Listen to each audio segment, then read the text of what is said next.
నమస్తే ఎన్ఎస్బీ న్యూస్ కు స్వాగతం. నేను మీ శరత్. ప్రధాని నరేంద్ర మోదీ అధికారంలోకి వచ్చి 15 ఏళ్లు అవుతున్న దేశ ప్రజలకు వనగూరింది ఏమీ లేదని అన్నారు. సామాజిక న్యాయం అంటే ఎస్సీలను విడగొట్టడమా అని చంద్రబాబు నాయుడుపై ధ్వజమెత్తారు. మాజీ కేంద్ర మంత్రి చింతా మోహన్ ఒంగోలు ఎంసీఏ భవనంలో మీడియా సమావేశం నిర్వహించి కేంద్ర రాష్ట్ర ప్రభుత్వ విధానాలపై మండిపడ్డారు. 11 సంవత్సరాల మోడీ పాలనలో దేశంలో ఎటువంటి అభివృద్ధి జరగలేదని మాజీ కేంద్ర మంత్రి కాంగ్రెస్ పార్టీ సీనియర్ నాయకుడు చింతా మోహన్ విమర్శించారు.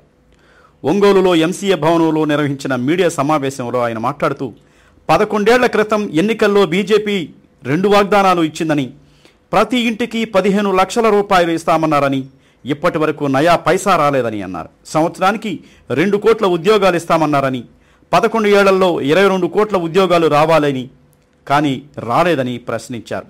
నిరుద్యోగుల పరిస్థితి చాలా దారుణంగా ఉందని అన్నారు.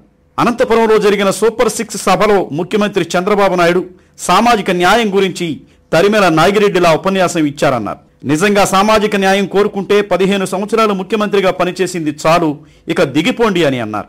మాదిగను ముఖ్యమంత్రి చెయ్యండని, మీకు కావాలంటే ఢిల్లీ పెద్దలతో పదవి తీసుకోండి సూచించారు. కుప్పం నుండి ఇచ్చాపురం వరకు దళితులు రోడ్ల మీదకు వచ్చారని, దీనికి కారణం ఎవరని ప్రశ్నించారు. కారంచేడు వెళ్లి మాదిగలను చంద్రబాబు నాయుడు ఎప్పుడైనా పరామర్శించారా?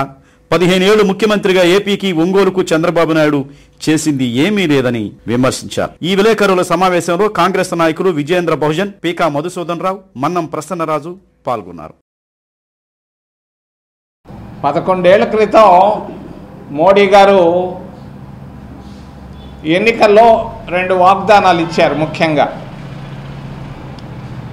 మొదటిది ఏంటంటే,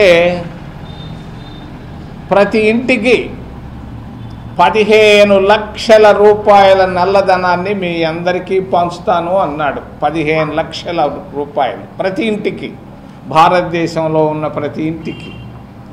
ఈ రోజుకి ఒక్క నయా పైసా రాలేదు. ఆయన ఇచ్చిన మొదటి వాగ్దానం ఫెయిల్ అయింది.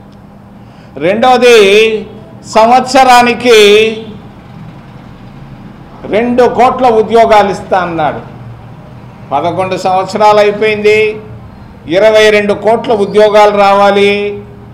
నాకైతే కనపడటం లేదు. బీటెక్ ఎంటెక్ పాస్ అయిన వాళ్ళు కూడా డ్రైవింగ్ చేస్తున్నారు, కార్ డ్రైవర్లుగా మారుతున్నారు.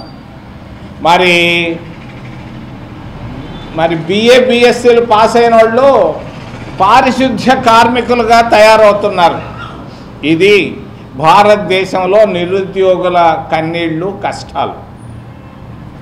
మరి ఆయన నిన్ననే నిర్మలా సీతారామన్ గారు జిఎస్టీని గురించి మాట్లాడారు.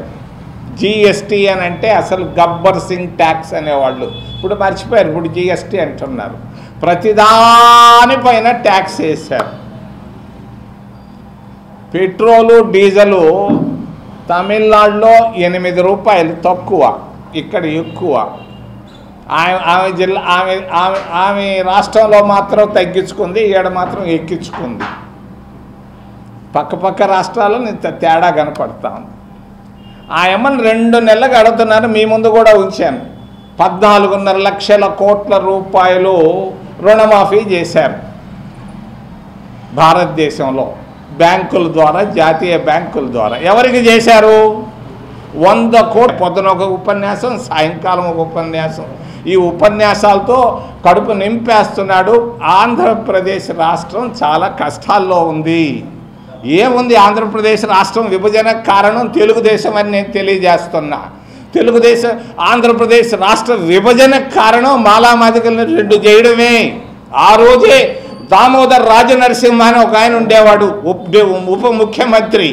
మరి 2010లోనే ఆ రోజే ఆ మాదిగ సామాజిక వర్గానికి చెందినటువంటి దామోదర్ రాజనరసింహని ముఖ్యమంత్రి చేసి ఉంటే దళిత విభజన జరిగి ఉండేది కాదు. ఆంధ్ర రాష్ట్రం విభజించిపోయి ఈ విధంగా ఈ కష్టాల్లోకి వచ్చిండేది కాదని తెలియజేస్తూ, చంద్రబాబు నాయుడు గారు 15 సంవత్సరాల్లో ఆయన చేసింది 0, రాబోయే 3 సంవత్సరాల్లో ఆయన చేయబోయేది కూడా ఎంతెంతో చూద్దాం కాంగ్రెస్ పార్టీ పైన. మరి ఆయన చెప్పేది ఏంటంటే, కాంగ్రెస్ పార్టీ ఆయన్ని జైల్లో పెట్టారు అని. కాంగ్రెస్ పార్టీ పెట్టలేదు, సిస్టమ్ పెట్టింది. మరి కరుణానిధికి కూడా కూతురుంది కనిమోజీ. యూపీఏ ప్రభుత్వంలోనే జైలుకు పోయింది. ఆమెకి లేని బాధ వాళ్ళు ఇప్పుడు మా కాంగ్రెస్తో కలిసి ఉన్నారే. ఇప్పుడు మరి ఈయనకి ఎందుకు ఎంత బాధ? కాంగ్రెస్ నుంచి ఎందుకు వెళ్ళేవయ్యా? కాంగ్రెస్ నన్ను జైల్లో పెట్టే కనిమోజీ కరుణానిధి కూతుర్నే పెట్టామయ్యా. నీదేంది సిస్టమ్ ఇది?